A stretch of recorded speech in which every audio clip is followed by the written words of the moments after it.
Viendo la pantalla, ¿cierto?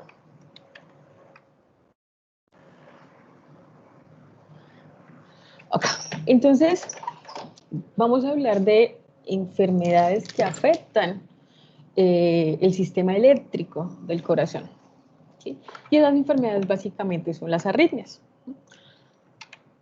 Entonces, para que entendamos bien qué es una arritmia o básicamente cómo es la presentación de las arritmias, vamos a hablar un poquito del sistema eléctrico. ¿Okay? Entonces, el sistema eléctrico conduce impulsos por todo el músculo cardíaco. ¿Y cuál es al producirse el impulso, al viajar la corriente, el efecto que nosotros esperamos es que haya una contracción de ese músculo cardíaco? Pero esa contracción debe ser organizada. Es decir, debe seguir un patrón, un orden, un camino. Entonces tenemos aquí, de manera grande, el nodo sinoatrial, ¿okay? O nodo sinoauricular, que es el marcapasos principal del corazón. Se encuentra aquí en aurícula derecha. A partir de él, entonces se generan los potenciales de acción, es decir, se conduce corriente y viaja entonces aquí a otro nodo, que es el nodo atrioventricular. ¿Okay? Esta corriente despolariza aurícula derecha y aurícula izquierda. ¿Vale? Bueno, cuando la corriente ya llega aquí al nodo atrioventricular, entonces ese nodo envía esta misma corriente, por todo el sistema que sigue, que sería entonces el haz de His y las fibras de Purkinje.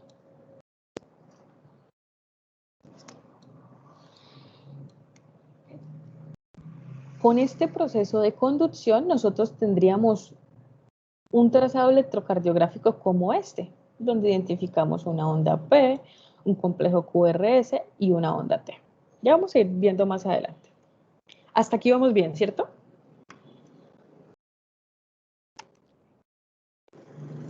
Sí. Listo. Entonces, las células marcapasos, es decir, las células del nodo sinusal o del nodo atrioventricular, tienen un automatismo, es decir, ellas descargan, se despolarizan y repolarizan siguiendo un ritmo automático. ¿Okay? Entonces, hablamos del nodo sinusal y él descarga, alcanza a descargar hasta 70 veces por minuto, 70 latidos por minuto. Y el nodo auriculoventricular, ¿sí?, alcanza a descargar menos, un poquito menos, 50 en promedio, 50 latidos por minuto. Cuando el nodo sinusal falla, el que comanda la parada, el que comanda la contracción miocárdica, pasa a ser el nodo auriculoventricular. ¿Sí? Desde arranque es el nodo sinusal el que siempre lleva la frecuencia cardíaca. Por eso la frecuencia promedio de un adulto está entre 60 y 70. ¿Sí? Si el nodo sinusal o si se daña, entra a trabajar el nodo atrioventricular.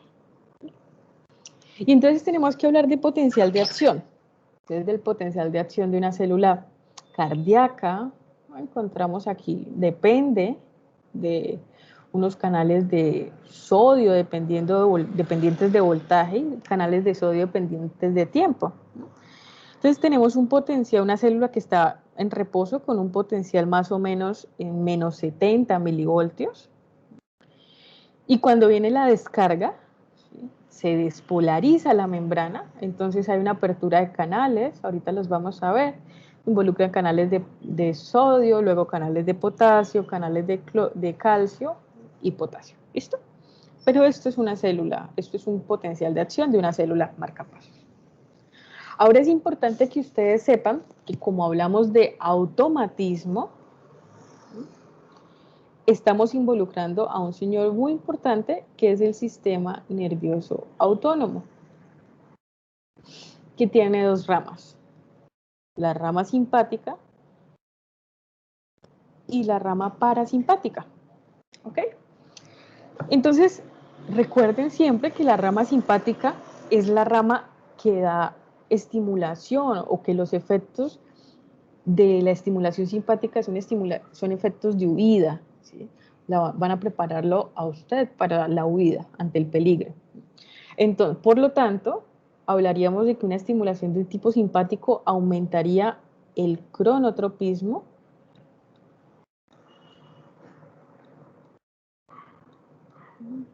el inotropismo,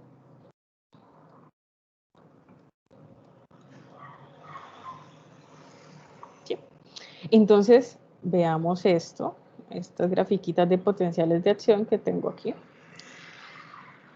En el eje de las X tenemos tiempo, ¿vale? Entonces, mire que cuando tenemos estimulación simpática, el potencial de acción es un poquito más rápido, ¿sí? Estimulación simpática cumple órdenes de noradrenalina y adrenalina, ¿vale? Aquí tenemos en esta gráfica de abajo, tenemos los mismos potenciales de acción de arriba, pero aquí, en esta parte, tenemos una estimulación vagal, ¿sí?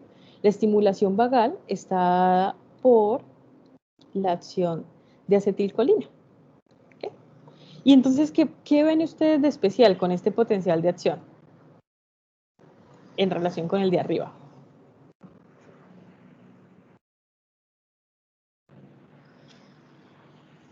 ¿Qué se les ocurre? ¿Qué ven?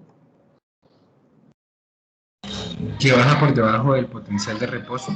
Ok, está por debajo del potencial de reposo. Y en cuestión del tiempo, ¿qué pasa? Entonces, imagínense. Es prolongada.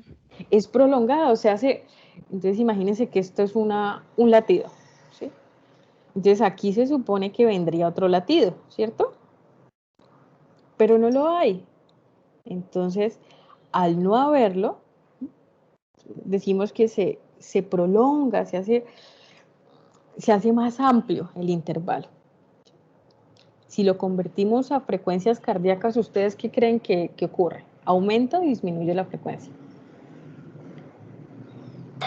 Disminuye. Disminuye. ¿Ok? Entonces, eso es supremamente importante que lo tengan claro. Cuando tenemos estímulo simpático, esperamos un aumento del cronotropismo, del inotropismo. Cuando tenemos un estímulo vagal o un estímulo parasimpático, esperamos que la frecuencia cardíaca disminuya. Como les decía, entonces tenemos una inervación por parte del sistema nervioso autónomo, en donde el sistema parasimpático, como les digo, actúa con acetilcolina y viene con inervación del décimo par, que es el nervio vago, y el otro par, que es el glosofaringeo, que es el octavo, creo, sí. Es importante aquí que ustedes vean que la inervación parasimpática se encuentra principalmente en aurículas, ¿sí? Pero en ventrículos no. Por lo tanto, la fuerza de contracción ante un estímulo parasimpático no va a cambiar, solo va a cambiar la frecuencia de despolarización, es decir, la frecuencia cardíaca, el cronotropismo. Sin embargo, la inervación simpática que viene a partir de los ganglios simpáticos de médula espinal, de toda la cadena simpática, miren que inerva aurículas e inerva ventrículos. Por lo tanto, se va a ver afectado ante un estímulo simpático el inotropismo, es decir, fuerza de contracción, y el cronotropismo, la frecuencia con la que se contrae. Entonces, Profe, dime. ¿usted podría repetir eso? Es que no entendí la parte en que decía que solo se alteraba la frecuencia cardíaca, solo cambiaba la frecuencia cardíaca. Ok, sí. Entonces, eso es a partir de los términos cronotropismo, crono, y no, ¿vale? Entonces, crono es frecuencia cardíaca. Inotropismo se refiere, entre otras cosas, a fuerza, la fuerza con la que se contrae. ¿Vale? La rama parasimpática inerva únicamente aurículas. La inervación, los receptores que responden a la respuesta parasimpática en corazón, que son los muscarínicos, se encuentran principalmente en aurículas, no se encuentran en ventrículos. Por lo tanto, frente a una estimulación de tipo parasimpático, la respuesta va a ser de tipo cronotrópica, disminución, cronotropismo negativo. Ay. Pero la facultad o la capacidad de inotropismo negativo positivo no se va a ver, porque la inervación parasimpática, mira que en ventrículos no hay inervación parasimpática o es muy pobre. ¿Sí? Diferente con el simpático. Mira que el simpático tiene inervación tanto en aurículas como en ventrículos. Entonces, si tú estimulas, tienes estimulación simpático-mimética, entonces tendrás aumento del cronotropismo, aumento de la frecuencia cardíaca y aumento de la fuerza de contracción ventricular. ¿Sí? ¿Por qué? Porque tienes inervación, tienes receptores beta 1, beta adrenérgicos, que se encuentran en pared ventricular. ¿Sí te queda más claro? Sí, señora. Gracias. Vale. Entonces, todo este proceso de conducción, de excitación, de despolarización, debe tener pues un proceso, valga la redundancia. Entonces, ¿cómo ocurre? Hablamos de que si tenemos un nodo sinoauricular, sinoatrial normal, sano, se va a generar entonces aquí la despolarización y va a viajar. ¿Sí? Va a llegar al nodo atrioventricular. La despolarización del nodo sinoauricular, ¿qué va a llevar? ¿O cuál es el resultado de esto? La contracción de las aurículas. ¿Okay?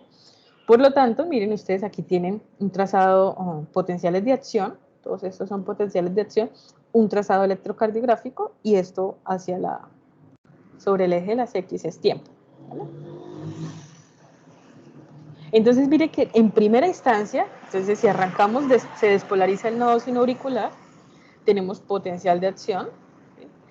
Y en el electrocardiograma estamos evidenciando la onda P. ¿Vale? Voy a tratar de dibujar con colores para que, entonces, nodo sinoauricular, onda P, es despolarización de las aurículas. ¿Vale? Luego tenemos aquí un espacio, miren este espacio, que es el segmento PQ o PR, generalmente hablamos del segmento PR. Ok, déjenme ver si puedo jugar con colores. Ok, ese segmento PR es el momento en que viaja la corriente, el impulso eléctrico, del nodo sinoauricular al nodo atrioventricular. ¿Sí? Si lo ven, mírenlo. Este es este potencial de acción que cae en este segmento. ¿Sí? Y luego tenemos entonces la corriente que viaja al estímulo, que viaja desde el nodo atrioventricular a los ventrículos. Primero se despolariza el ventrículo derecho y luego se despolariza el ventrículo izquierdo, que es, bueno, vendría siendo todo esto. Aquí ustedes ven varios potenciales de acción que cobijan los ventrículos, por lo que les digo, primero se despolariza uno y luego el otro. Pero básicamente la despolarización de los ventrículos involucra entonces el complejo QRS. ¿Sí? Y por eso esa onda se ve tan grande o ese complejo es tan grande, porque los ventrículos son grandes, tienen mucha masa muscular, ¿sí? Y se contraen con fuerza. ¿Vale? Profe, Dime. ¿el segmento PR a qué es que se refiere? El segmento PR, mira, aquí está en verdecito, es cuando el impulso, la conducción viaja del nodo sinusal al nodo atrioventricular, mira. Es eso. Pero mire que siempre hemos hablado... Profe, Dime. O sea que el complejo QRS abarca la despolarización de los dos ventrículos, de los dos. Ventrículos, exacto. Sí. Pero no se vayan a perder con esto que voy a decir. Nosotros siempre hablamos de la despolarización. Entonces, no, pues se contraen los ventrículos, se contraen las aurículas, pero nunca nos hablan de la relajación, ¿sí? De la diástole. Entonces, miren que en la medida en que el potencial de acción, vamos a verlo acá. Ok. El potencial de acción de aquí del nodo sinusal es este. El pico, es decir, esto aquí arribita, cuando se empieza a despolarizar, onda P, ¿vale? Pero cuando se repolariza, es decir, cuando se empieza a relajar las aurículas, ¿sobre qué ven ustedes que cae? Aquí en el electrocardiograma. ¿Ventrículos? Sobre el complejo QRS. Mira. Entonces, el complejo QRS principalmente es la contracción o de la despolarización ventricular, pero a la par ocurre la repolarización de las aurículas. Esto nunca lo van a, o sea, nunca ustedes van a generalmente a pensar en eso, pero sí es importante que lo sepan. Entonces, onda P, despolarización auricular, es decir, la contracción, y la repolarización, es decir, la relajación de esas aurículas, la diástole auricular, también ocurre en el, pues, en el complejo QRS. ¿Sí?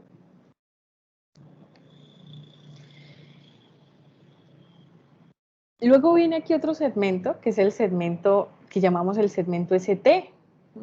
En ese segmento ST es la repolarización, es decir, la relajación de los ventrículos. Entonces acuérdense que aquí se contrajeron, complejo QRS, vemos aquí todos los potenciales de acción.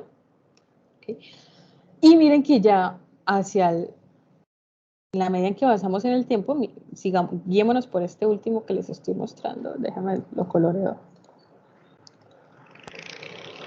Por este último, miren, hacia el ST empieza a caer el potencial de acción, es decir, empieza el proceso como de repolarización, ¿vale? Y en la onda T es cuando el ventrículo, mira, ya está completamente relajado.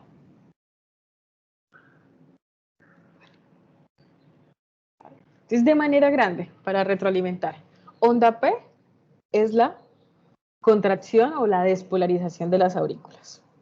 Segmento PR es cuando viaja la conducción, el potencial de acción desde el nodo sinusal al nodo atrioventricular. El complejo QRS es la despolarización o contracción de los ventrículos y a la par, ahí mismo está ocurriendo la repolarización o la relajación de las aurículas. Y luego tenemos el segmento ST con la onda T, que nos indica la repolarización de los ventrículos, es decir, cuando se relaja. ¿Vale? ¿Bien hasta ahí? Sí, señora. El potencial de acción. Recordaréis. Entonces, una célula se encuentra generalmente en reposo, hablamos de que se encuentra en menos 70 milivoltios. Lo mismo, esto en el eje de las X es tiempo.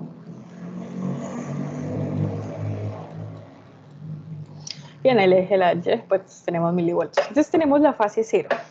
En la fase 0, aquí hay canales dependientes de tiempo y dependientes de voltaje. Entonces cuando viene el impulso, esos canales que se encuentran aquí se abren, ¿sí? Y permiten el ingreso de sodio. Al permitir el ingreso de sodio, si ese ingreso de sodio es mucho, ¿sí? Y sobrepasamos el umbral, que es más o menos menos 55 milivoltios, entonces aplicamos la ley del todo o nada. Básicamente, pasamos ese umbral, entonces la célula se despolariza. En la fase 0 tenemos ingreso de sodio, la célula se empieza a despolarizar y va alcanzando un umbral, una carga positiva. Este signo quiere decir que tenemos sustancias de tipo positivo, iones dentro de la célula. Luego llegamos a un pico, ¿sí? Ese pico en donde empieza a caer un poquito empieza a caer el potencial. ¿A qué se debe que caiga el potencial? Bueno, que se abren otros canales, que son los canales de potasio, y empieza a salir un poquita cantidad de potasio al espacio extracelular. ¿Okay?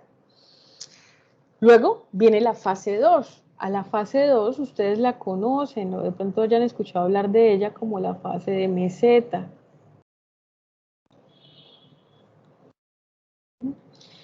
¿Y por qué de meseta? Pues porque se aplana. ¿Y por qué se aplana? Bueno, porque de arranque se abren unos canales que son los canales de calcio y se abren canales de potasio, o sea, los que ya se abrieron acá siguen abiertos. Entonces, ingresa calcio, las células esperaríamos que se volviera más positiva, pero a la par está saliendo potasio.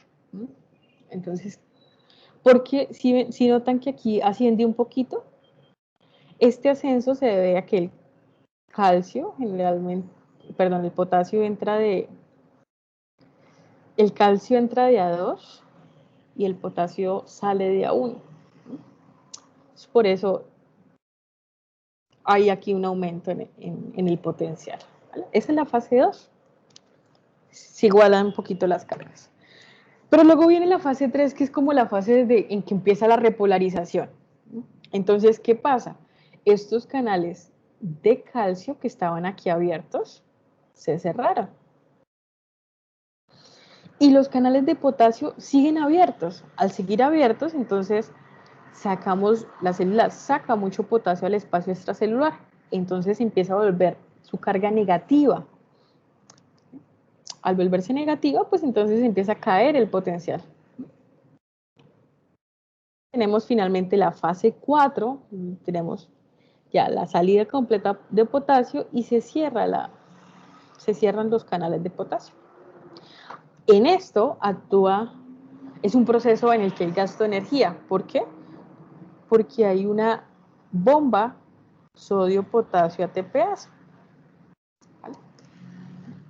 Adicional, recuerden, hay canales dependientes de voltaje y canales dependientes de tiempo. ¿Hasta aquí vamos bien? Eso era como recorderis. Bueno. Hablando del gasto cardíaco, ¿sí?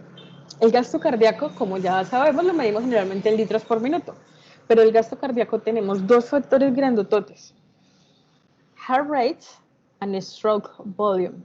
Heart rate, que es frecuencia cardíaca, y volumen de eyección. La frecuencia cardíaca está condicionada la regulación de esta está condicionada a varios factores. Uno es la inervación autónoma. Entonces, inervación autónoma, siempre sistema nervioso simpático, sistema nervioso parasimpático. ¿Listo? Está condicionado a hormonas, ¿sí? Bueno, entonces tenemos cortisol, tenemos las hormonas estrógenos, progesterona, melatonina. ¿Sí? Está condicionado al nivel de capacidad física que tiene la persona y a la edad. La frecuencia cardíaca varía en el día. Profe, Dime. ¿me podría repetir que sigue después de hormona fitness level significaría? Fitness level, la capacidad física que tiene la persona.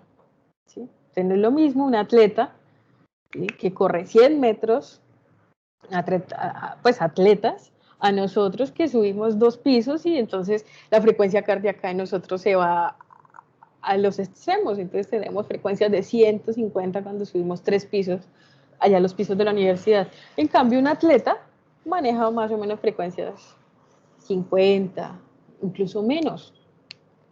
Depende del estado físico. Como les decía, la frecuencia cardíaca varía a lo largo del día. En las noches, generalmente en las noches la frecuencia cae. ¿Por qué cae? Porque, bueno, estamos en un proceso que se supone que es de reposo, en el que el gasto metabólico sería menor.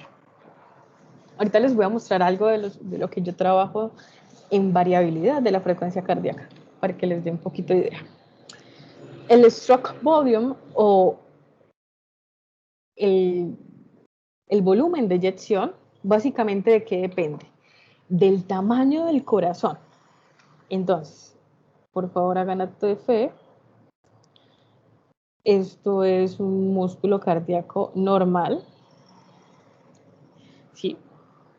No es lo mismo tener este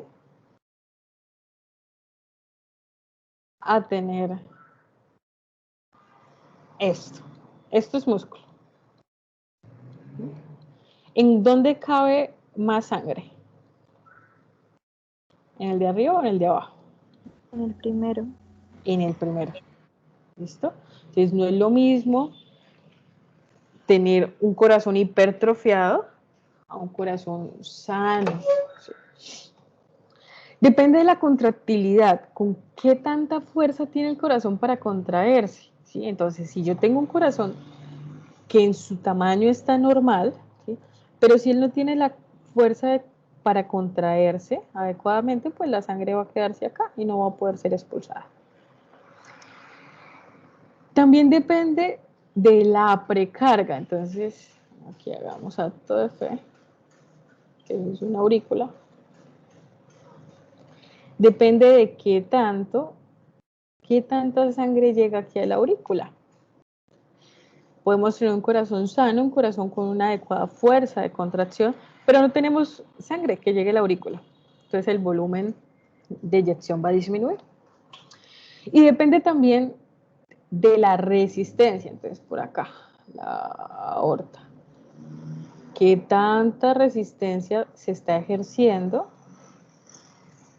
¿Qué tanta fuerza tiene que realizar el ventrículo para vencer la resistencia aquí de la válvula aórtica y enviar la sangre a circulación sistémica?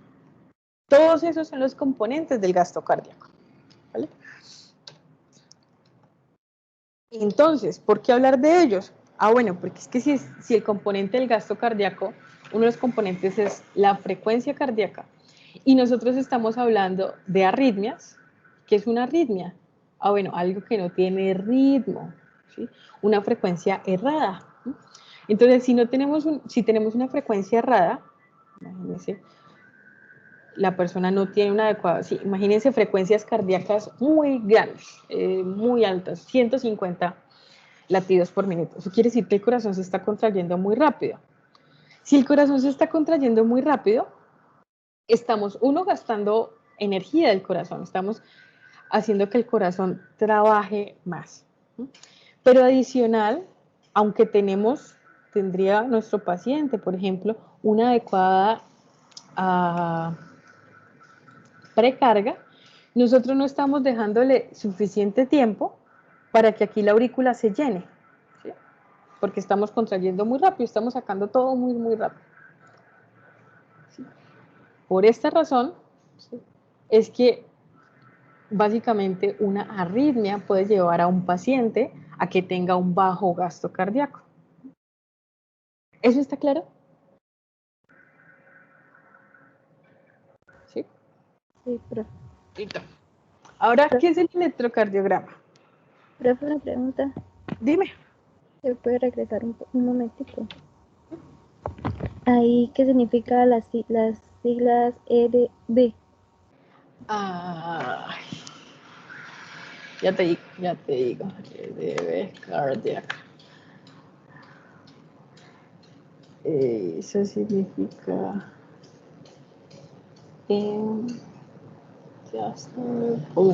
volumen de la fin de diástole. End diastole volume. ¿Sí? ¿Por qué la diástole? Porque acuérdate que la diástole es cuando se relaja el corazón. Entonces, el volumen que llega aquí a la aurícula, al final de la diástole, ¿sí? Es el volumen que va a pasar cuando ocurra la sístole, o sea, cuando se contraiga la aurícula y pasa aquí al ventrículo. Eso significa.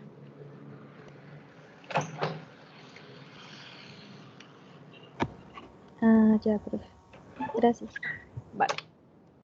Entonces, ¿qué es el electrocardiograma? Esto es uno de los registros que aquí ustedes van a ver registros reales que hemos tomado en el laboratorio donde yo trabajo. Entonces, la idea es utilizarlos. Entonces, el electrocardiograma es la medición de los potenciales.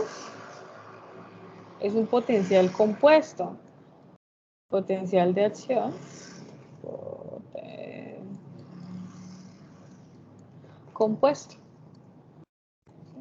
¿Por qué es un potencial de acción compuesto? Porque nosotros no vamos a medir solo el potencial de una sola célula, sino vamos a medir el potencial de muchas células, que son las células miocárdicas. Entonces, tenemos aquí una onda P, que es la despolarización auricular o despolarización atrial. Tenemos un complejo QRS, que es la despolarización ventricular, pero la repolarización atrial o auricular. Tenemos una onda T, que es el final de la despolarización ventricular, es una onda T grande, miren. Tenemos un segmento PR, que es cuando viaja la corriente desde el nodo sinusal, al nodo atrioventricular. Y tenemos un segmento ST que hace parte de todo el proceso de repolarización ventricular.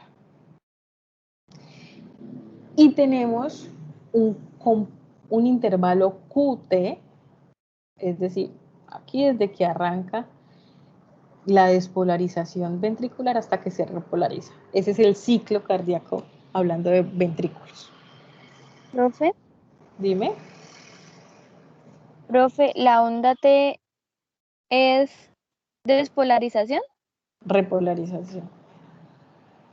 Repolarización. Sí, aquí me quedo mal. Pero Ah, es vale. Listo, ventricular. ventricular, exacto. Listo. Y tenemos los intervalos RR. ¿Sí? Entonces volvemos a lo mismo. Hacia lo horizontal tenemos tiempo. ¿Okay? Cuando nosotros imaginemos que aquí esto es 0.3 y aquí tenemos 0.4, perdón. 0.3 menos 0.4, ¿cuánto es? No se vayan a reír.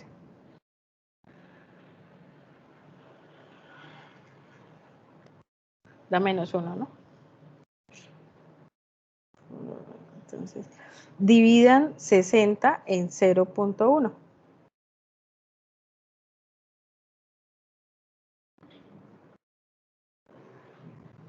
¿Ya lo dividieron?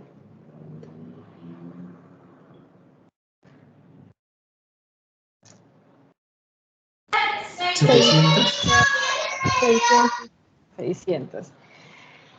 Eso es en milisegundos. ¿Sí? Aquí, ¿qué estamos midiendo? Cada onda R es un latido. Es lo que ustedes escuchan cuando se ponen el fonendo, ustedes escuchan un ruido, ¿no? Esos ruidos son dados por las válvulas, el cierre de las válvulas, pero nos indica un latido. ¿Sí? Ese cálculo que ustedes acabaron de hacer, uno hace más otro tipo de cálculos, finalmente nos va a dar una frecuencia de 60 latidos por minuto. ¿Vale?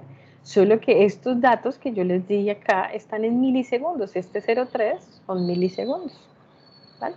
Pero es una forma que usan los cardiólogos y usamos las personas que trabajamos en hemodinamia y en electrofisiología, porque es más preciso. La frecuencia cardíaca que nosotros revisamos, por ejemplo, cuando ponemos el pulsioxímetro, cuando ustedes ponen el pulsioxímetro en su paciente, ustedes se dan cuenta que la frecuencia marca un solo número y entonces uno reporta, por ejemplo, 60 latidos por minuto. Pero eso es un promedio de 1 minuto. Pero realmente la frecuencia cardíaca cambia latido a latido. Eso es supremamente importante que lo entiendan. La frecuencia cardíaca en 1 minuto para ustedes no va a ser la misma. Latido a latido cambia su frecuencia. Si no cambiara, pues el riesgo, es decir, si no hubiese una variabilidad, es decir, si su frecuencia no cambiara, el riesgo para que su corazón pueda responder a diferentes estímulos, pues es decir, su corazón no va a poder responder a diferentes estímulos. Entonces, por ejemplo, si a usted lo asustan, ¿sí? Y su corazón, por ejemplo, aumenta la frecuencia cardíaca a 100 porque lo asustaron, y si su frecuencia cardíaca no disminuye, ¿sí? Es decir, no tiene la capacidad de variar, usted va a tener problemas graves, problemas patológicos, finalmente. ¿Sí? ¿Está claro ese concepto? La frecuencia cardíaca varía latido a latido.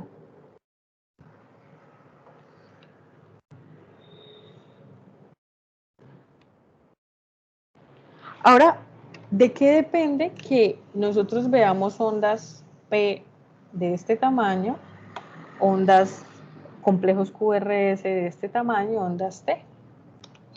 Depende de varias cosas. De la cantidad de células. Entonces, si aquí tenemos 3 células, miren el potencial de acción de esas 3 células. Es pequeñito. Pero si aquí tenemos muchas células, miren esta onda. Aumenta. ¿Vale? Recuérdense que es un potencial de acción compuesto, es la sumatoria de todas esas células despolarizándose. Ese es el primer factor que afecta que ustedes vean una onda pequeña o grande en el electro. El segundo factor es el DVDT o la sincronización. ¿Sí? Entonces miren esto. Si yo tengo este acúmulo de células, pero estas no se despolarizan al mismo tiempo, yo voy a ver muchas ondas. ¿Sí? Entonces, la primera se despolarizaron estas, yo veo este pico. Se despolarizaron las siguientes, entonces veo este otro pico. Y se despolarizaron otras y veo este otro pico. Generalmente, este proceso de desincronización ocurre en arritmias tipo fibrilación auricular. Por eso vemos en el electrocardiograma ondas de así, un complejo QRS, y seguimos con ondas así. Son ondas de fibrilación y ocurren porque las células marcapasos, las células no se están despolarizando de manera sincronizada. En cambio, si tenemos todo este acúmulo de células que se despolarizan al mismo tiempo, pues miren, vamos a tener una onda con una amplitud grande. Otra de las cosas que va a influir para que usted vea pequeña o grande una onda en el electro es que a qué tan cerca usted está poniendo los electrodos de registro. Entonces, los electrodos de registro actúan como si fuera un espejo. ¿Okay? Entonces, imagínense que si ustedes ponen a 10 centímetros un electrodo, a 10 centímetros de estas células, ustedes van a ver esa célula grande. Entonces, un electrodo, entonces, imagínense un espejo. Entonces lo ponen cerquita, esa célula las va a ver muy grandes. Pero si usted la pone lejos, pues esas células las va a ver pequeñitas. Si lo llevamos al proceso de la recolección del electrocardiograma, de la toma del electrocardiograma, es la resistencia que hay en la piel y dónde ponemos los electrodos. Entonces no es lo mismo poner el electrodo, por ejemplo, los precordiales, que si nosotros ponemos el electrodo, por ejemplo, es decir, no es lo mismo ver aquí la aurícula, ¿sí? Con los precordiales, que si nosotros queremos ver la aurícula con el electrodo del ABF, que es el que se encuentra en la pierna. ¿Por qué? Porque pues, que la pierna está más lejos de la aurícula que aquí estos electrodos. ¿Eso es claro?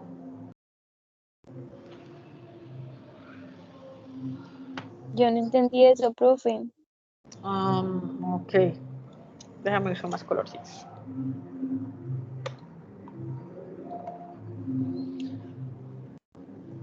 Ay. Ok, entonces imagínate que aquí tenemos el corazón. ¿Vale? Entonces nosotros cuando hacemos el electrocardiograma, nosotros ponemos una serie de electrodos. Un electrodo que va aquí en el brazo derecho, otro que va aquí en el brazo izquierdo, otro que va en la pierna y otra serie de electrodos, 6 electrodos que van en el pecho. Acá. ¿Cuáles de todos esos electrodos están más cerca al corazón? ¿Los que están en los brazos, en la pierna o los que están aquí, sobre el pecho? Los que están sobre el pecho. Ok, entonces imagínate que esos electrodos son como un espejo. ¿En qué espejo se vería más grande el corazón? ¿En el espejo de los brazos y de la pierna o en el espejo del pecho? Los del pecho. Los del pecho, exacto. Entonces a eso nos referimos. Entre más cerquita estén nuestros electrodos al corazón, pues vamos a ver las ondas más grandes. A eso se refiere. Listo, profe. Entonces vamos a hablar del componente vectorial. Es lo mismo que les estoy contando aquí del corazón. Dependiendo de dónde miremos el corazón, pues vamos a encontrar cambios en las ondas. Entonces recuerden que tenemos derivaciones bipolares, que son en español el D1, el D2, el D3. Tenemos las derivaciones unipolares, que es el ABR, que se ubica generalmente en brazo derecho, el ABL en brazo izquierdo y el ABF en las piernas. Entonces vamos a hablar de las derivaciones bipolares. Entonces vamos a hablar de la D1. Entonces imagínense que ustedes, de arranque, la despolarización cardíaca se da de derecha a izquierda, arranca de nodo sinusal a nodo atrioventricular, de arriba a abajo, ¿no? Y de adelante a atrás. Nodo sinusal a nodo atrioventricular, tabique, haz de His, fibras de Purkinje y va a la pared posterior. ¿Vale? Vuelvo a contarles. El corazón se despolariza de derecha a izquierda, de arriba a abajo y de adelante a atrás. Primero se despolariza la cara anterior y luego la cara posterior, ¿vale? Y se repolariza en el sentido contrario, es decir, lo último que se despolarizó, que sería la cara posterior del corazón, es lo primero que se repolariza. Entonces, vendría repolarizándose de la parte posterior, a la parte anterior, ¿vale? ¿Sí?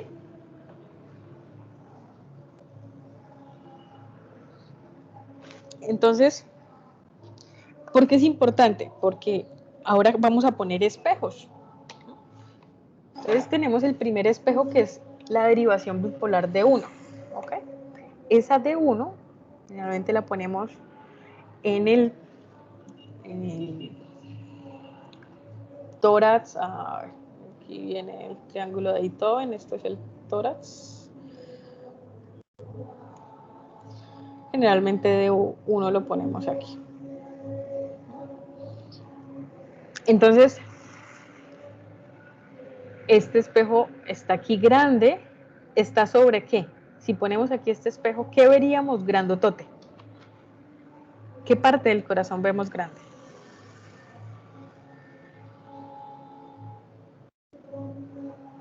¿La aorta, profe? Bueno, vemos la aorta, pero la aorta en el sistema eléctrico no nos interesa casi. Las aurículas. Las vemos grandotototas porque están casi ahí enfrente del espejo, ¿vale? Entonces, nosotros esperaríamos que en una derivación de 1 veamos muy, muy, muy grande una onda P. ¿Listo? ¿Los ventrículos los vemos grandes? No. No los veríamos No, tan señora. grandes. Entonces, tendríamos una onda, un complejo QRS muy pequeñito. Y si no es pequeño, generalmente es bifásico. Ustedes lo van a ver así como se les estoy tratando de pintar. ¿Vale? Esa es la derivación de 1. ¿Por qué hablamos de que es positivo y negativo? Ah, bueno, porque es que la corriente va hacia la izquierda. ¿Sí? ¿Por qué? Acuérdense, la corriente va de derecha a izquierda, de arriba a abajo. ¿Vale? Entonces, grandotote, grandotote, en D1 vamos a ver una onda P grande, porque vemos principalmente las aurículas. Vamos para D2. Entonces, ustedes ven aquí estamos, en esta silueta yo intenté que se proyectara, ese es otro espejo, estamos proyectando, ¿qué estamos viendo del corazón? ¿Qué se está viendo en ese espejo? Ventrículos. Parte de la aurícula y los ventrículos. Corazón derecho. Muy bien, exacto. Entonces es como la más grande, la mejor forma que tenemos para ver el corazón. ¿Cómo va la corriente? Ah, bueno, dime. Profe, entonces D1, ¿usted dijo que era positivo o negativo? Ninguna de las dos. Entonces me cortó, qué pena. Tranquila, tranquila. Mira, en D1, cuando tú vayas a conectar al paciente, pon hacia el lado derecho, perdón, hacia el lado izquierdo pones el electrodo que está marcado con positivo, ¿vale? En el lado derecho Vale. pones el electrodo que está marcado con negativo y luego pones el que dice tierra, que generalmente es el negro, lo pones en otro lado. Listo, profe. Vale, entonces miren que aquí en esta D2 estamos viendo prácticamente todo el corazón, aurículas, ventrículo, corazón derecho, como decía, creo que fue Joan. Entonces, ¿qué esperarían ustedes ver? ¿Cómo verían la onda de las aurículas, que es la onda P? Grande. Grande, muy bien. ¿Y cómo verían la onda de los ventrículos?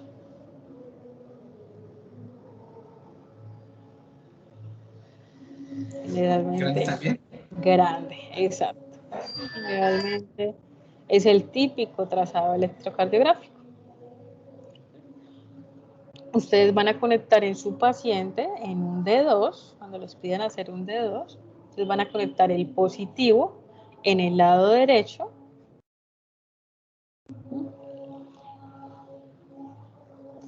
Es decir, el positivo en el lado derecho pero inferior.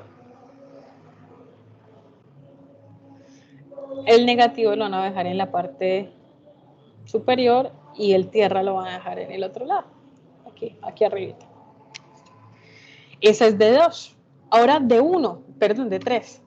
¿Qué estamos viendo en D3 principalmente?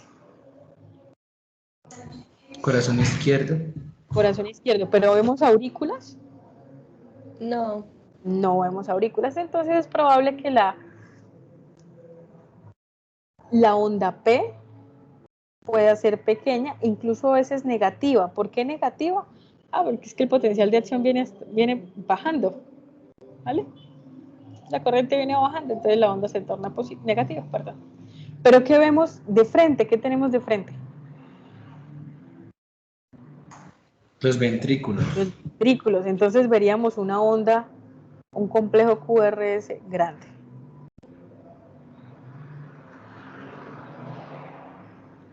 Listo.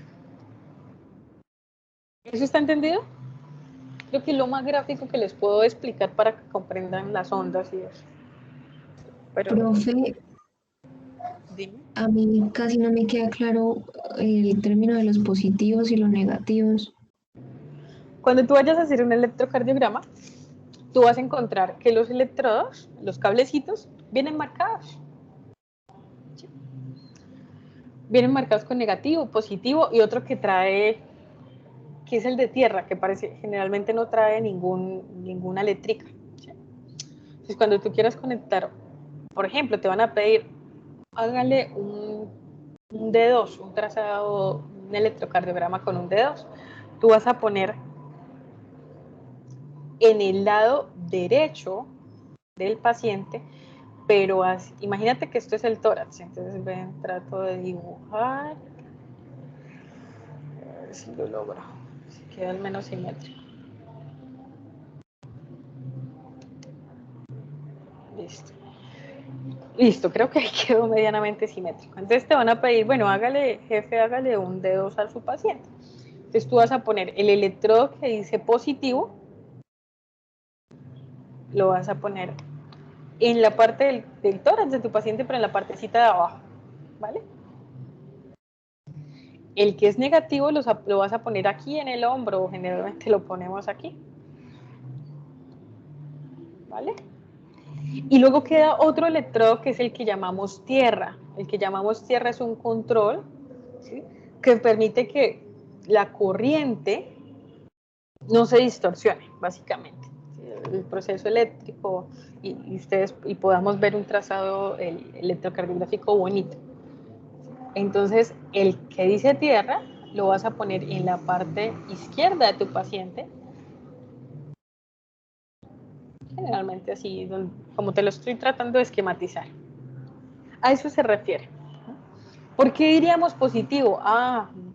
Bueno, generalmente es porque mira que lo que te digo, la corriente va de derecha a izquierda, de arriba a abajo. Entonces, por ejemplo, si estamos viendo aquí en D1, por encima del corazón, hablábamos, recuerda, de derecha a izquierda. Entonces, el positivo iría, vamos a poner un D1. Entonces, mira, en un D1 el positivo iría acá, en la parte izquierda.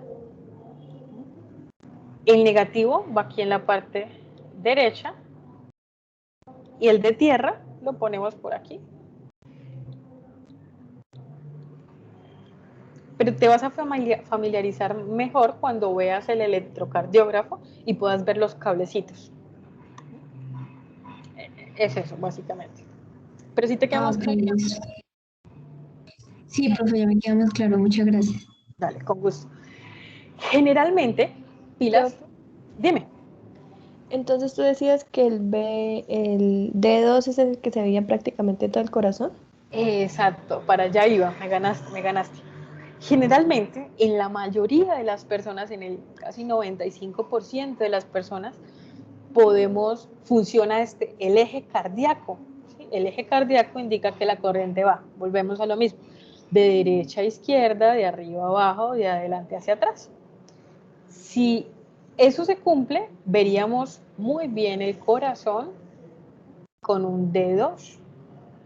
Pero fíjense que hay personas que tienen el eje cardíaco desviado y entonces no vemos casi en D2, pero vemos mejor en D1. Entonces, con la experiencia uno lo va adquiriendo. Pero de arranque, y es importante, ahorita es importante que ustedes sepan, arrancamos viendo el corazón de manera general y más completa con un D2. ¿Vale? Sí, señora. Listo. Luego tenemos las precordiales. Voy a borrar aquí esta. Tenemos las precordiales, que es el ABR, que es el ABR lo ponemos en el brazo, generalmente en las muñecas. Tenemos el ABL, que lo ponemos también pero en el brazo derecho, muñeca derecha. Y el ABF, que lo ponemos en el pie. Déjenme les dibujo una cosa. Entonces, en el ABR, ¿ustedes qué están viendo? Lo mismo, esto es un espejo. ¿Qué estamos viendo aquí en ABR?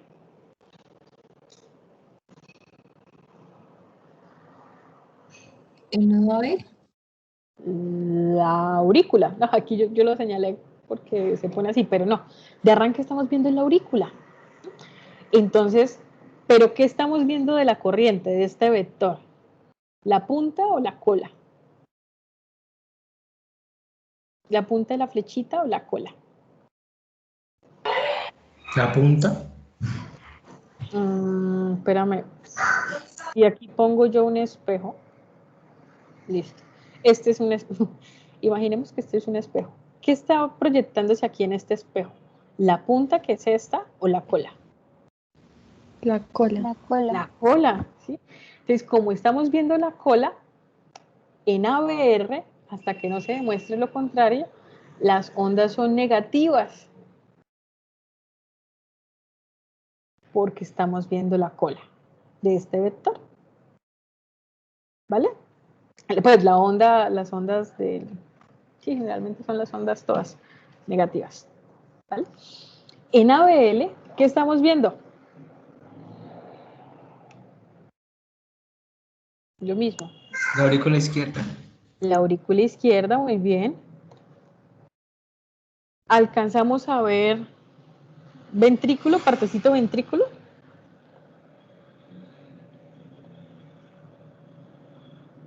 Entonces, si vemos aurícula izquierda, Poco. tendríamos trazado una onda positiva. ¿Positiva por qué? Acuérdense, vamos de derecha a izquierda.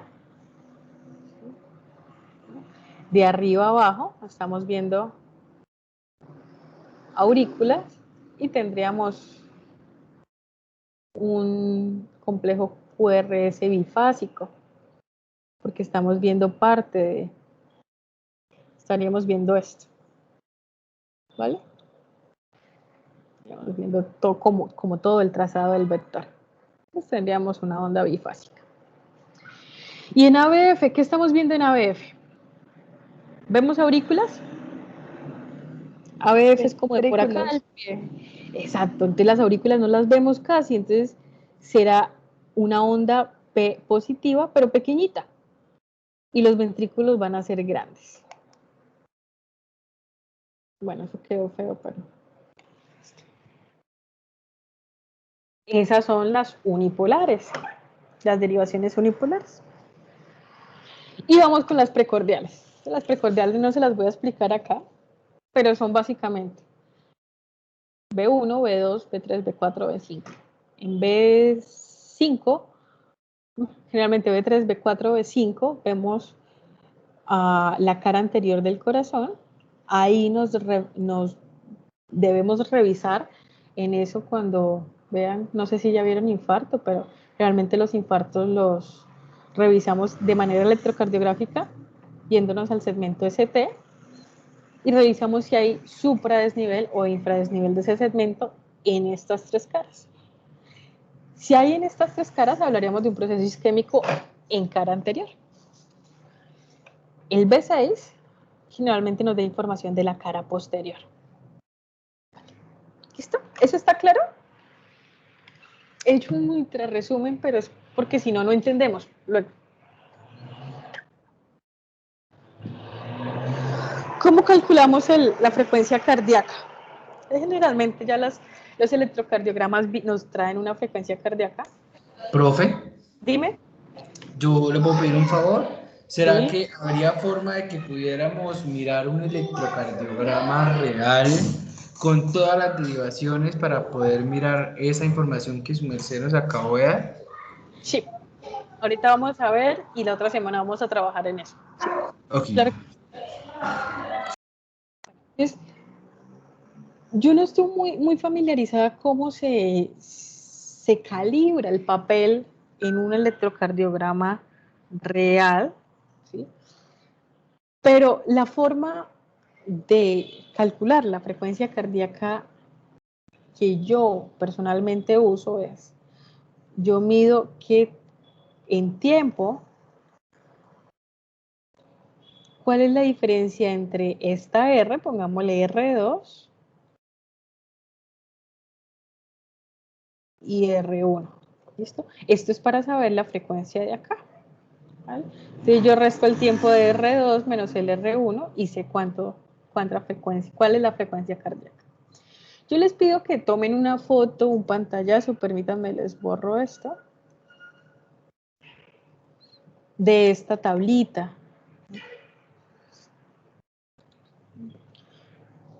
Si tenemos un RR en centímetros de 0,5, es decir, entre una onda R y otra onda R hay 0,5 centímetros, la frecuencia cardíaca va a ser de 300, porque en tiempo esos son 0,2 segundos. Entonces, generalmente nosotros, ¿qué hacemos? ¿O qué le enseñan a uno? Aquí tendríamos 300, 150, 100, que vendría 75, esto es más o menos 90. ¿Sí? Yo les voy a pasar otro documento para que entiendan bien cómo calcular la frecuencia cardíaca. ¿Vale? ¿Qué nos interesa de acá? Adicional a calcular la frecuencia cardíaca. Y es, cuando ustedes vean el electrocardiograma, ustedes deben identificar si los picos de las ondas R aparecen con la misma frecuencia, es decir, si son rítmicas. La forma más fácil es contar cuántos cuadritos hay entre una y otra. Entonces, aquí tenemos un cuadro, 2 cuadros, 3 cuadros, casi 4 cuadros. Ahora contemos hacia la siguiente.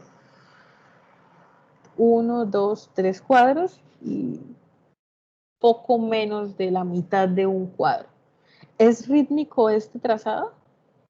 Pareciera que fuese rítmico.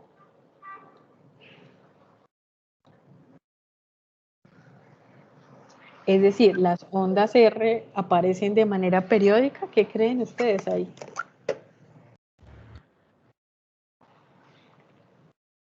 Parece que sí. Pareciera que sí, sí, claro, pareciera que sí. Entonces hay muchas formas de calcular la frecuencia cardíaca. Yo uso, como les digo, los RR, yo generalmente divido 60 sobre el valor del RR en centímetros. Entonces, por ejemplo, si ustedes dividen 60 entre 1.5, creo que es 1.5 entre 60,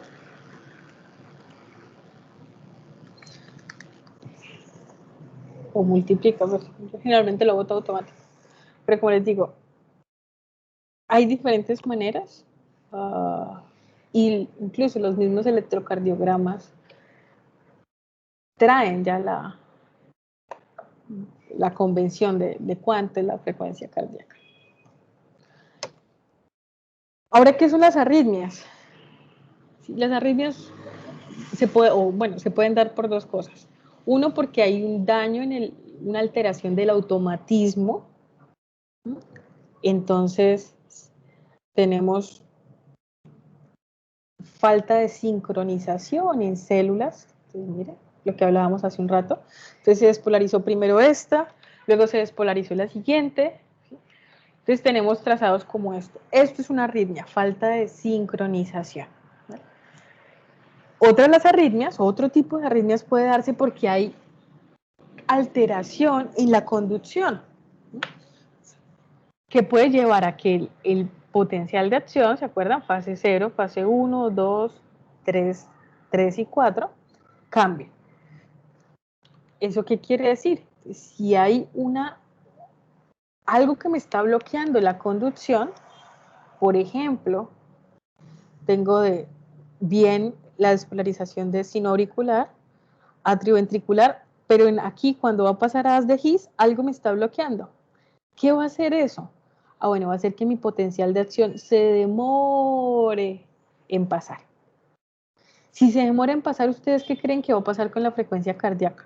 ¿Aumenta o disminuye?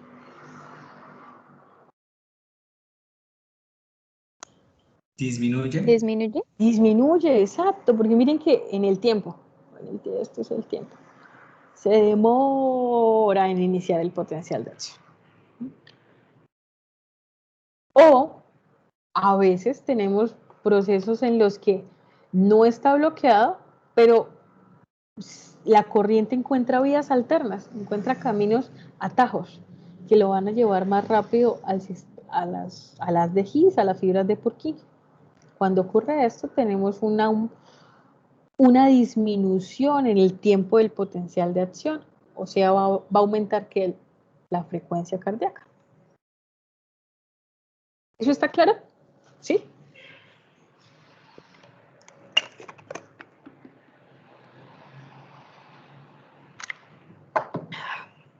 Entonces, retomando, tenemos arritmias porque hay una falta de sincronización o arritmias porque algo está bloqueando la conducción o porque esa conducción, ese impulso cardíaco, impulso eléctrico, está buscando otros caminos.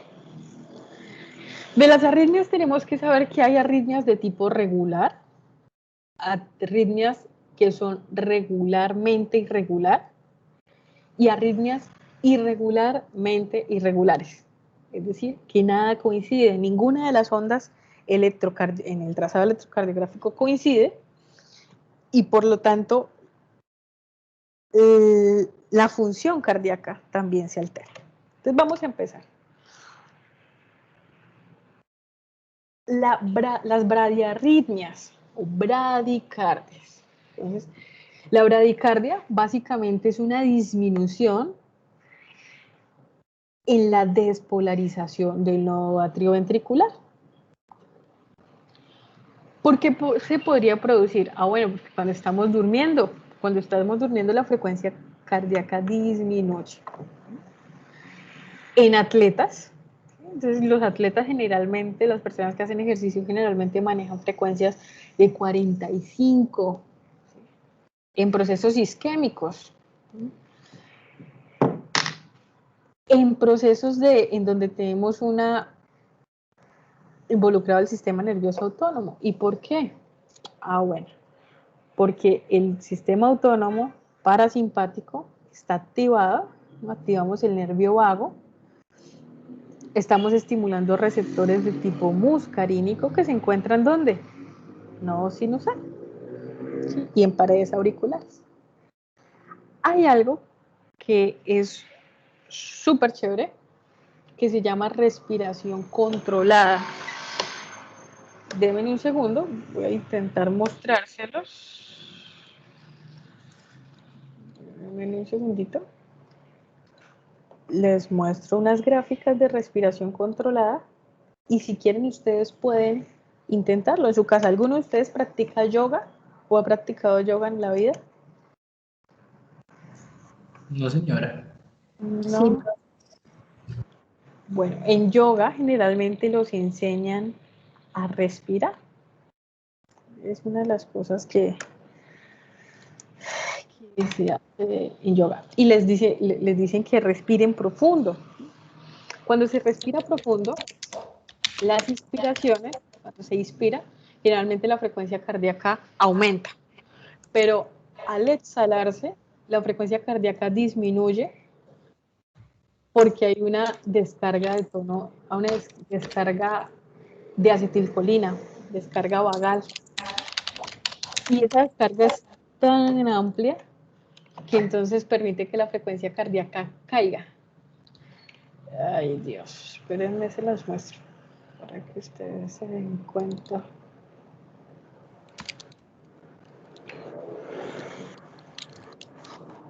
Y ustedes pueden hacer esos ejercicios. Ustedes se buscan en su celular aplicaciones. Hay aplicaciones que les miden la frecuencia cardíaca. Con la cámara, ustedes ponen el dedo en la cámara y les muestra. ¿Están viendo?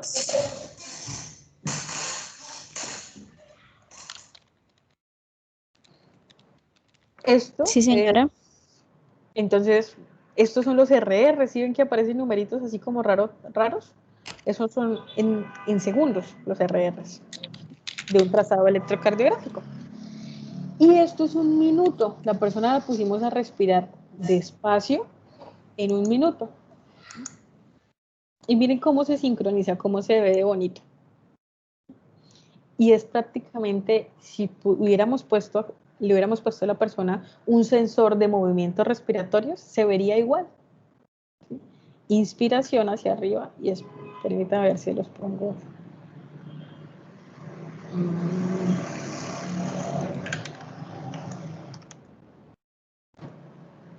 Y les pongo. Si ven esas, a ver. Las líneas.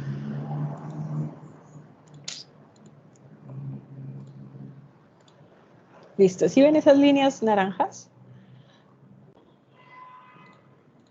Esas líneas naranjas son la respiración. Inspiración arriba y expiración abajo. Pero no son los movimientos respiratorios como tal, sino es la frecuencia cardíaca. Entonces, cuando las personas hacen respiración controlada, ya voy a dejar de compartir esto.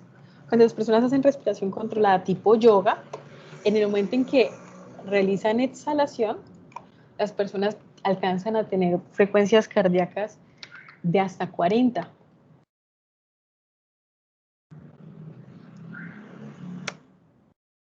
Y se dice que hacer ese tipo de respiración mejora la capacidad cognitiva, mejora los niveles de estrés. ¿Qué otra cosa podría producir bradicardias? Medicamentos, drogas que depriman el sistema nervioso autónomo. Hablamos de bradicardia cuando es menor de 60 latidos por minuto y bradicardia sinusal. Entonces, pilas. Cuando hablamos de sinusal, quiere decir que es normal.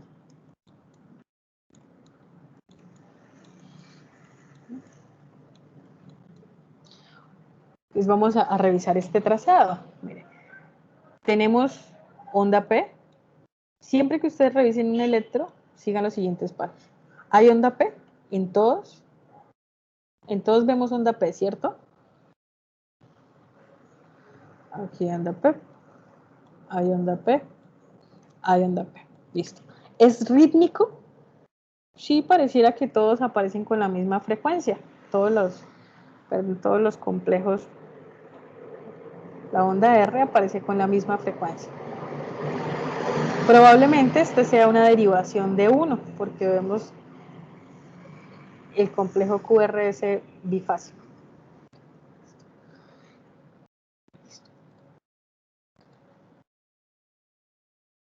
El intervalo entre RR es grande. ¿Listo? Por eso hablamos de bradicardia. Tenemos sinusal, tenemos onda P, hay siempre una onda P, está precediendo un complejo QRS, y después del complejo QRS tenemos onda P. Eso es sinusal, ¿vale? ¿Eso está claro, chicos? No, profe. No, listo, no hay problema. Okay. Entonces, sinusal es normal, ¿listo? Descríbeme un electrocardiograma normal. ¿Qué deberíamos tener en un electrocardiograma normal? Ya de acuerdo a todo lo que vimos.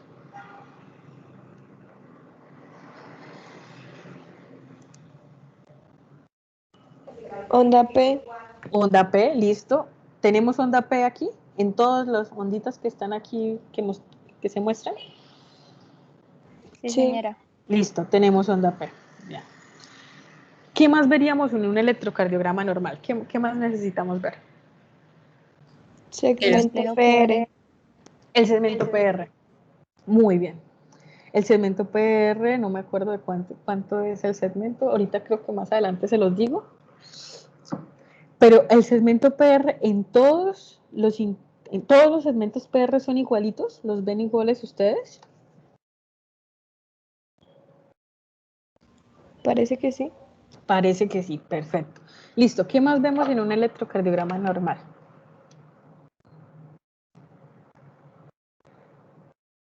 Complejo QRS. Complejo QRS. ¿En todos tenemos aquí complejo QRS? Sí. Sí. Listo. ¿Y tenemos onda T? Sí. También. Listo. Entonces ese es un electrocardiograma normal. ¿Qué sería lo raro? Ah, que es que los picos R, las ondas R, están, o el intervalo R, está muy grande. Y cuando nosotros entonces hacemos el cálculo de la frecuencia, nos encontramos que son menos de 60 latidos por minuto.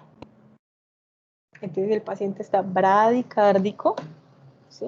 Pero no tiene ninguna alteración en la conducción, pues no tiene alteración en la onda P, en la onda, en el complejo QRS, ni en los segmentos. Eso es bradicardia sinusal.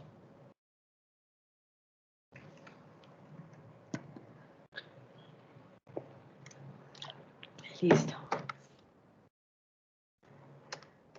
Esto era para contarles que, para recordarles, que tenemos una rama parasimpática y una rama simpática.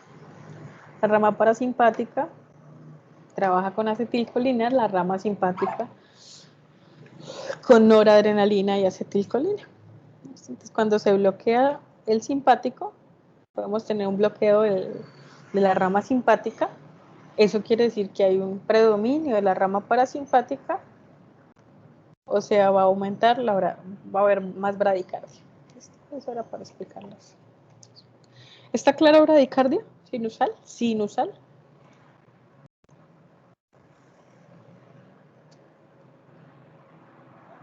Okay. Sí, Sí, señora. señora. Listo. Eso era bradicardia por disminución de la estimulación del nodo sinusal. Pero puede haber bradicardia porque ocurre una conducción anormal, porque hay algo que está tapando el camino de conducción. Es decir, hay un bloqueo. Pues mire que tenemos una adecuada despolarización de nodo atrioventricular, de nodo sinusal, perdón, pasa atrioventricular, pero cuando va a pasar de atrioventricular a todas las dejíes y fibras de Purkinje, algo se está atravesando. Aquí hablamos de los famosos bloqueos. Entonces podemos tener bloqueos de primer grado, bloqueos de segundo grado que se dividen en Mowitz 1 y Mowitz 2 y bloqueos de tercer grado. Este es el valor normal del intervalo PR. ¿El intervalo PR qué era? ¿Qué nos representaba?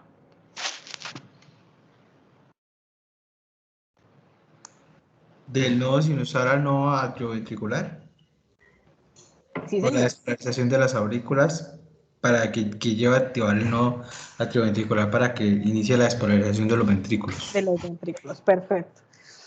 Entonces, si nosotros tenemos un intervalo PR más largo, más allá de 0.20 milisegundos, perdón, segundos, quiere decir que algo está bloqueando. Eso es un bloqueo de primer grado. Ustedes en esos bloqueos van a encontrar onda P, luego un complejo QRS y una onda T. Lo anormal es que van a encontrar un segmento PR, perdón, un intervalo.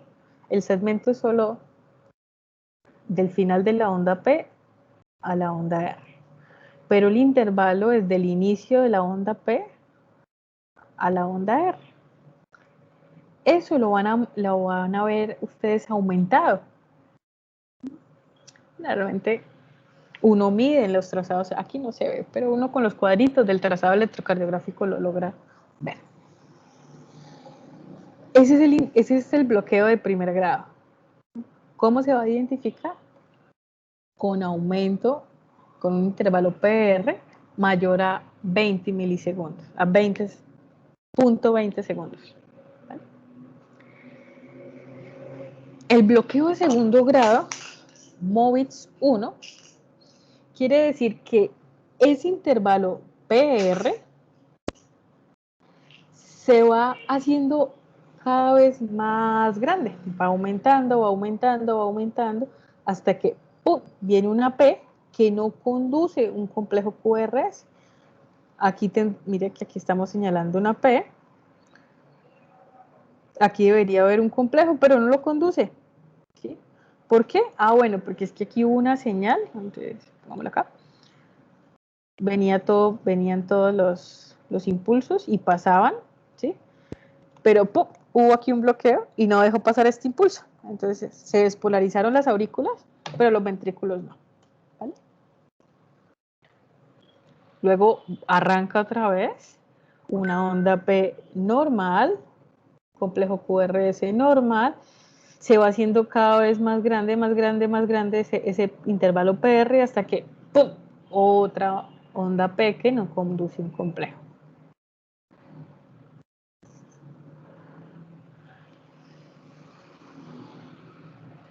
¿Listo? MOVITS 1, el intervalo PR se va haciendo más grande. MOVITS 2, el intervalo PR es constante, es decir, él no se va haciendo más grande. Pero va a llegar el momento en que tenemos onda P seguido complejo QRS, ST, y una onda P que no conduce. Aquí debería haber uno. ¿Listo? Tenemos lo mismo, una onda P, arranca, el intervalo sigue constante, el intervalo PR no cambia, ¿sí? Y ¡pum!, otra onda P que no conduce. Diferencias entre MOVITS 1 y MOVITS 2. MOVITS 1, el intervalo PR se va haciendo más grande hasta que llega una P que no conduce. MOVITS 2, tenemos un intervalo PR adecuado, que es constante, pero hay P's, despolarizaciones auriculares, que no conducen a una despolarización ventricular. ¿Listo? Y tenemos el bloqueo de tercer grado, que es un bloqueo completo. Entonces, las aurículas se contraen por un lado y los ventrículos por el otro. Entonces, ustedes van a encontrar trazados. Este trazado está muy bonito, pero ustedes pueden encontrar trazados como una onda P, aquí un complejo QRS, pero aquí una onda P montada. ¿Sí? Va a ser caótico.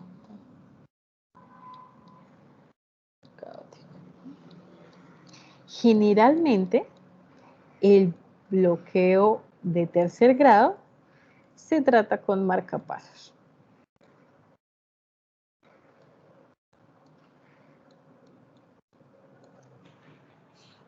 ¿Listo? ¿Eso está claro?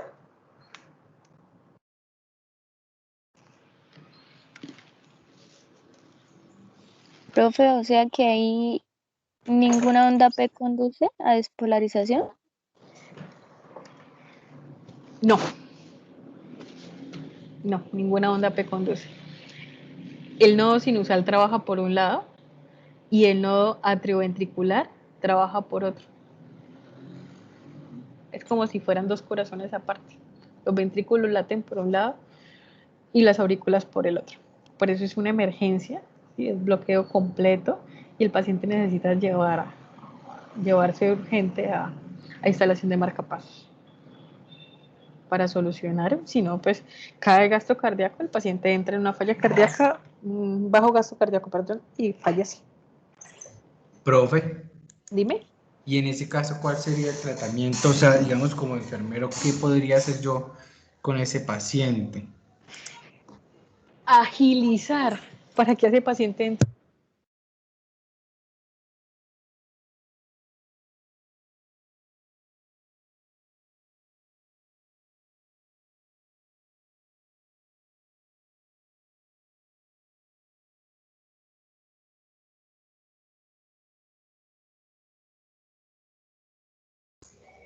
Profe,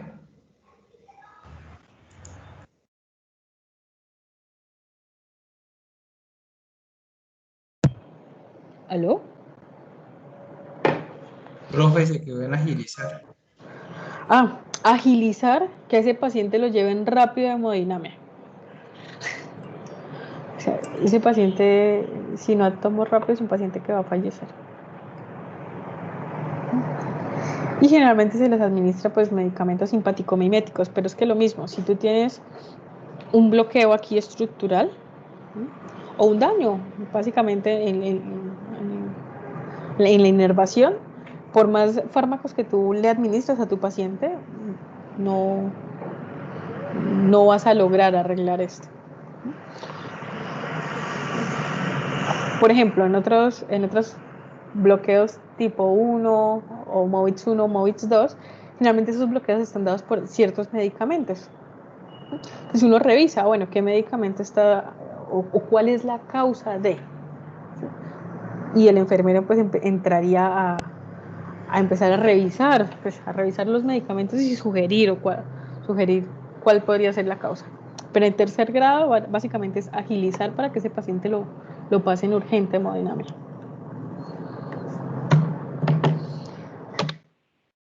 Aquí está, tratamiento. Entonces, para bradicardias en general. La American Heart Association recomienda dopamina, ¿sí? Atropina y epinefrina. La atropina es un competidor de los receptores muscarínicos, entonces bloquea esos receptores. Al bloquear esos receptores, la acetilcolina no se puede pegar, por lo tanto no hay una despolarización colinérgica, no ocurre la sinapsis a nivel colinérgico. Y epinefrina, dopamina y epinefrina que actúan en receptores beta 1. ¿Cuáles van a ser los signos de su paciente? Entonces, generalmente debilidad, fatiga, mareo, y si ocurre un bajo gasto cardíaco, el paciente va a presentar síncope. ¿Eso bien? ¿Quedó? ¿Sí está claro eso? Profe, ¿dizziness es como algo del sueño o algo así que va a estar muy somnoliento? Mareo. Mareo, ok, gracias. Listo. Tenemos las otras arritmias, que son las taquiarritmias. Tenemos taquiarritmia supraventricular, todo lo que se encuentre por encima del nodo AB, y arritmia ventricular, taquiarritmia ventricular, que es las que básicamente se encuentran en ventrículos. Arritmias supra. Tenemos taquicardia sinusal. ¿Qué es sinusal? Normal. En esa taquicardia que vamos a encontrar, onda P que sigue seguida de un complejo QRS de una onda T. ¿Listo? ¿Por qué taquicardia? Bueno, porque es que la despolarización va a ser mayor. ¿Por qué ocurre? Por estímulo simpático. Vamos a tener mucha adrenalina, mucha noradrenalina. Estamos estimulando el nodo sinusal. Ocurre por fiebre, ocurre por dolor. ¿Qué hace usted como enfermero? Trate la fiebre, trate el dolor, revise qué está causando la taquicardia en su paciente, si es sinusal. Aquí ustedes parecieran que, uy, es que no se ve la onda P, miren, aquí está, es una onda P, un intervalo PR y un segmento PR cortito. Claro, cortito porque es que está pasando muy rápido el impulso. Seguido un complejo QRS, una onda ST, un segmento ST, que está pequeñito, aquí está, y una onda T. Y arranca otra vez la despolarización auricular. Este paciente tiene una frecuencia de 300, 150. Listo, es rítmico. Miren que más o menos por cada intervalo RR tiene 2 cuadritos grandes. Aquí aumentan esos cuadritos, quiere decir que aquí más o menos este paciente tiene 300, más o menos 100 latidos.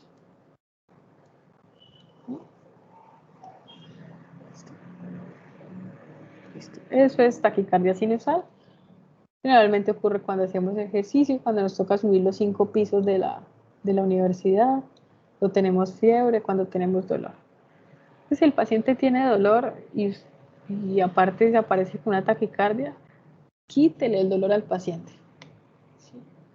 Si el paciente tiene fiebre, trate de manejar la fiebre antes de pensar que hay que hacer un manejo mayor, un manejo, por ejemplo, cardíaco. Fibrilación auricular. ¿Sí se acuerdan que hablábamos, que les decía que era la fibrilación? ¿Qué ocurre con la fibrilación? ¿Por qué ocurre? Se los dije al inicio.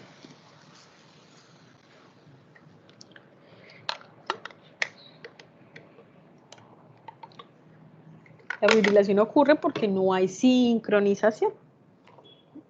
Entonces, por allá el nodo sinusal y las aurículas están despolarizándose cada quien por su lado. ¿Okay? Y como se despolarizan cada quien por su lado, pues los ventrículos también. Entonces los ventrículos se están despolarizando todas las células de bien, pero a veces se despolarizan rápido. Aquí seguimos fibrilando y aquí se despolarizan lento. Entonces la fibrilación auricular, ustedes la van a encontrar en todos los lugares reportados como una arritmia irregularmente irregular. ¿A qué se refiere eso? Digamos este D2, este es un D2 largo, lo llamamos. Entonces tenemos, mire que hay segmentos, intervalos RR grandes, como también hay intervalos RR muy cortitos, ¿vale? Entonces empecemos a revisar. Revisemos el D2, que es el D2 es como, decíamos que era como lo mejor para revisar. ¿Ven ustedes onda P aquí? ¿Identifican ustedes una onda P?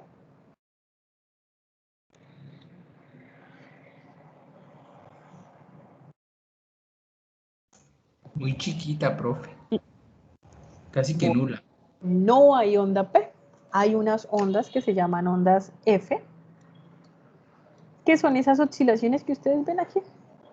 Aquí incluso las pueden ver mejor en B1.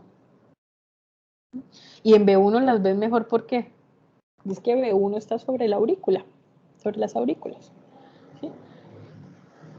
Eso ocurre porque, acuérdense, no hay sincronización. Muchas células están descargando a diferentes frecuencias, a diferentes tiempos. No están sincronizadas. ¿Listo? Esa es la característica de la fibrilación auricular. No encontramos onda P, encontramos ondas F. Tenemos intervalos RR irregulares, unos muy grandes, otros muy pequeñitos. Causas. Apréndanse esta mnemotecnia, piratas. Causas pulmonares, neumonía, EPOC. Causas cardíacas como isquemia, infarto. Reumáticas, enfermedad reumática cardíaca, o regurgitación mitral, tenemos paciente tiene algún problema valvular. Alcohol o anemia, los pacientes con sobredosis de alcohol pueden llegar a hacer fibrilación auricular. La T de tóxicos, tabaco, alcohol, cafeína, esto que a ustedes les gusta tanto, que es el Vive 100, el Monster, el Red Bull, lleva a los pacientes a que hagan fibrilación. O tirotoxicosis, esto quiere decir tiroides, alguna alteración de la glándula tiroides.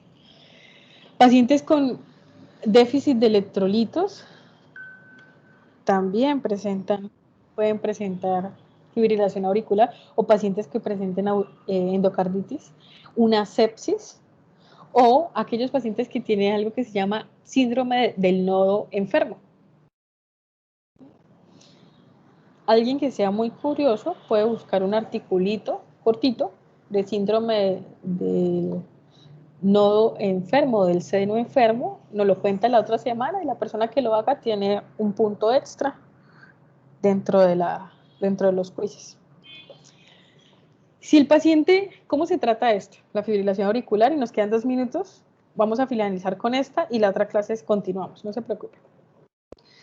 La fibrilación auricular se puede tratar de 2 formas. Puede ser con cardioversión, se llama eso. Cardioversión es que necesitamos que nuestro paciente quede en un ritmo sinusal. Es decir, que las aurículas se contraigan de manera sincrónica, que nos lleven a una despolarización, a una contracción ventricular.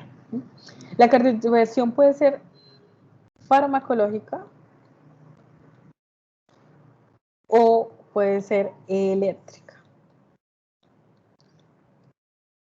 La cardioversión farmacológica se hace en aquel paciente que lleva con fibrilación, que lleva con fibrilación menos de 48 horas y que se encuentra estable hemodinámicamente.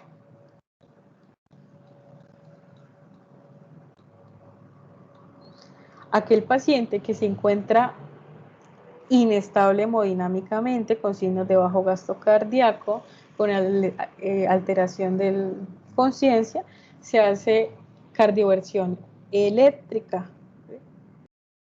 Se hace con las paletas parecidas a las paletas que se usan para... ay,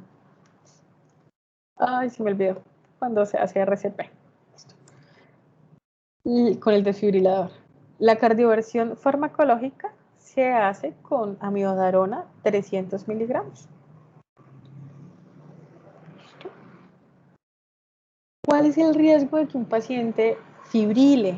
Es que como las aurículas no se están contrayendo de manera adecuada, implica que la sangre se pierda el flujo laminar. ¿Sí? Al perderse el flujo laminar, se forman coágulos. Esos coágulos pueden pasar, ya un minuto ya nos vamos, de la aurícula, ventrículo, y pueden alojarse en arterias pulmonares o venas pulmonares, ¿sí? O incluso puede pasar todo este proceso de circulación y salir a circulación sistémica. Al salir a circulación sistémica hay riesgo de que vaya a otros lugares. Y se produzcan los famosos stroke o los SB, las enfermedades isquémicas o hemorrágicas. Paciente que tenga fibrilación auricular es un paciente que hay que anticoagular.